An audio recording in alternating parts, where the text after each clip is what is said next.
How to photograph the Geminids Meteor Shower 2024 step by step. Let's go!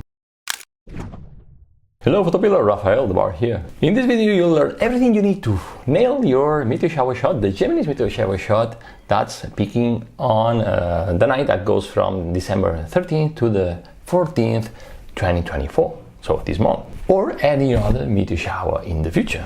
So we'll see how to quickly plan your meteor shower shot, the gear you need, and the camera settings you need to nail your shot. Let's go! Being at the right place at the right time is very important. So the first step is always to plan your shot, in this case your meteor shower shot, the Geminids. So you know where to go and when to capture the meteor shower, to capture the photo you want. So let me show you my plan. If I go to the planner here, you see my plan. So the meteor shower, I'm going to be shooting during the night, the whole night, on December 13th to December 14th. And I have the in Menorca in Cala Pregonda, and I have a nice subject here, which is a sea stack, a rough formation, very nice. And this is my plan. So yeah, in December 13th, 14th, during the night, I'm going to be at the rapid position, photographing non-stop the meteors that will fall above my subject. This amazing rough formation in the beautiful Cala Pregonda in Menorca. Planning meteor showers is super easy, and last week I released a video showing you how I plan this shot. If you want to learn how to plan your meteor shower shots, watch it. Let's get into the gear. To photograph the Geminids meteor shower, you'll need your camera, of course, a wide-angle lens to include a lot of sky in the photo. Use, for example, a focal length between 10mm or 35mm. The short focal lengths work great for meteor showers. Also, you'll need a story tripod and head and an intervalometer to set the camera to shoot for the whole night, to shoot for as much time as possible. And also to avoid to touch the camera when you're shooting, to avoid vibrations into the system. Because as you know, vibrations produce blurry images. So the less you touch the camera, the better. And if your foreground looks too dark, you could use two LED panels and put them super far away, super low power, to have a nicely lit foreground. But in this case we have the full moon, almost full moon above the horizon, so I think we will have enough light. Also, when photographing a meteor shower, the battery is very important because you don't want to run out of power. So the question is, how can you let your camera shoot for the whole night and don't run out of battery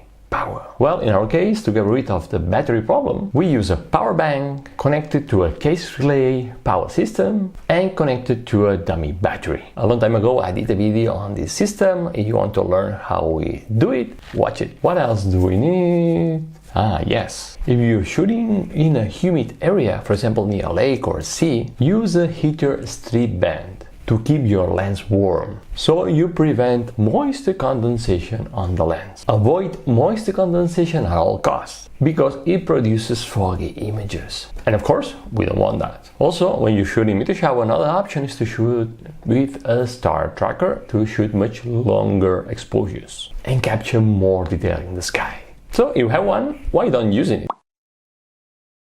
To photograph a meteor shower, we basically use the same camera settings we use to photograph the Milky Way. On the night of the peak, arrive 1 hour or more before the planned shooting time and set up the gear at the planned shooting spot, the rapid position. Touch the lens to your camera and set the focal length you wish to use, for example 14mm. Also set the widest aperture you have available, for example f1.4 or f2.8. And don't be afraid to push the ISO up to 1600, 3200 and even 6400, but watch out with the moon, the moonlight is very powerful. Now it's time to make focus. Where are you going to make focus? Well, it depends on your taste. One option is to make focus on the stars, to get the stars and meteors stack sharp, but you lose a bit of sharpness in your foreground. Another option is to make focus on your subject, and if your subject falls behind hyperfocal distance, then both your subject and the stars will be acceptably sharp. And you know that you can calculate the hyperfocal distance with the hyper table here that we have in PhotoPills. So tap on the hyperfocal table, and here you need to set your camera, for example the Nikon Z6, the full frame, and on the table based on the focal length, for example 14mm, and the aperture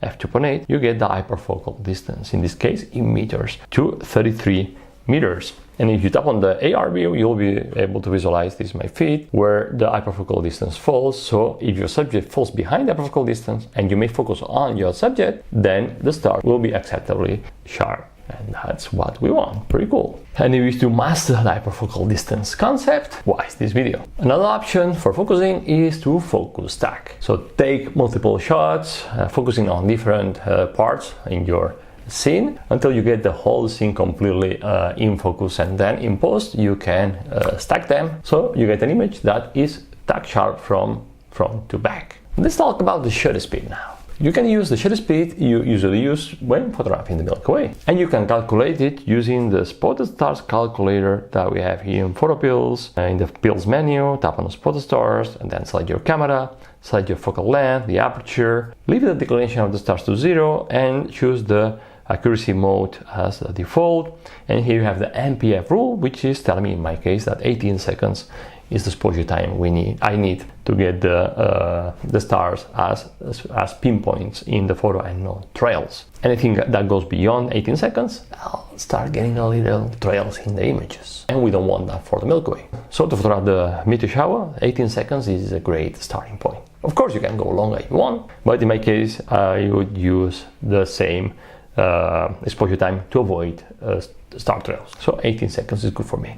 Okay, now that we have everything, just take a test shot and check that the stars are not trailing. And if they do trail, you can always adjust a little bit your shutter speed. White balance. Set the white balance to manual. And if you're under a really dark sky, I recommend you to use a white balance of 3900 Kelvin, more or less, 3900. And if you're under light polluted sky, 3400 usually works pretty well. Okay, now it's time to take another test shot and adjust your composition. And again, check that the stars are not trailing, that your subject is in focus and the stars are sharp, and that the exposure is right. Check the histogram. And again, if you get a too dark foreground, you can always use 2 LED panels or 1 LED panel. You place it far away at a really low power to get a nice little foreground. But for the Geminids Meteor Shower 2024, you know that we have the moon above the horizon, so I think we won't need any extra light on the foreground. And now, when everything looks good, set the camera to bulb mode and use the intervalometer to set the exposure time and the delay between two photos, for example, to 1 second. And if everything looks good, set your camera to bulb mode and use the intervalometer to set the shutter speed, usually between 18 and 25 seconds. And also set the time delay between photos, usually 1 or 2 seconds max, before the end of one photo and the start of the next one. Of course, you can always use a longer detail if your camera or SD card cannot work at these speeds. And finally, if you need it, attach the dew heater band around your lens so you avoid moisture condensation on the lens. And thus you avoid getting foggy images. And press the shutter release on your intervalometer and let your camera do the work for the rest of the night. So it's time to relax and enjoy the show. And now, if you wish to learn more on how to photograph meteor showers, I invite you to download and study well our super detailed meteor shower photography guide. And I'll leave a link in the description of this video and in the first comment below. Download it. And as always, if you like this video, give me a like, subscribe, and I'll see you next Wednesday in another video. And remember that you have the power to imagine, plan and shoot legendary photos. Bye!